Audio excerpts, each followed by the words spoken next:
Hello students, welcome to my channel MV Chemistry Classes. Have you ever wondered why electron does not fall into nucleus? तो इसका answer जानने के लिए हम पहले जानते हैं Rutherford model of atom. Rutherford assumed that nucleus is at the center of the atom and electron revolve around nucleus.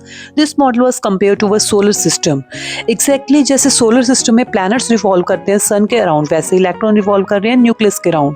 लेकिन यही था Rutherford का drawback, because according to Maxwell theory of electromagnetic radiation, a charged accelerated particle loses energy in the form of electromagnetic radiation.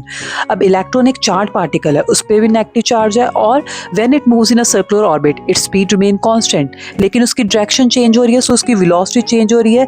It means it is accelerated. और अगर ये accelerated है तो ये भी एनर्जी लूज करेगा in the form of electromagnetic radiation, जिसकी वजह से इसका ऑर्बिट श्रिंक होता जाएगा और इलेक्ट्रॉन एक स्पाइरल पाथ को फॉलो करेगा.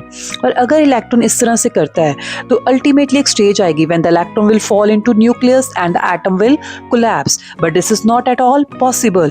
So therefore now Bohr he fixes this problem and Bohr states that electron जब तक अपने ऑर्बिट में है तो वो एक फिक्स्ड एनर्जी की ऑर्बिट में रिवॉल्व कर रहा है, तब तक वो एनर्जी लूज या फिर गेन नहीं कर सकता, क्योंकि हर एक ऑर्बिट की एक फिक्स्ड एनर्जी है. जो ऑर्बिट न्यूक्लियस के पास में है उसकी एनर्जी सबसे कम है.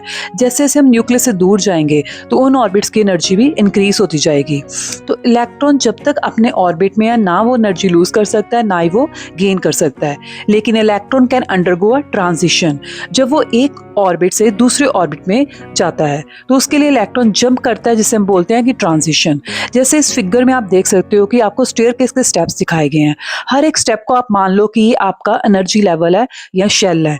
और जैसे यहाँ पे एक बॉल जंप करके एक स्टेप से दूसरे स्टेप में जा रही है, बिल्कुल एग्जैक्टली ऐसे ही इलेक्ट्रॉन जंप करके एक ऑर्बिट से दूसरे ऑर्बिट में मूव करके जाता है. यानी कि इलेक्ट्रॉन की सिर्फ ट्रांजिशन हो सकती है एक एनर्जी लेवल से दूसरे एनर्जी लेवल में. और जब इलेक्ट्रॉन एक एनर्जी लेवल से दूसरे एनर्जी लेवल में जाएगा तभी वो एनर्जी लॉस या फिर गेन कर सकता है. Thank you so much.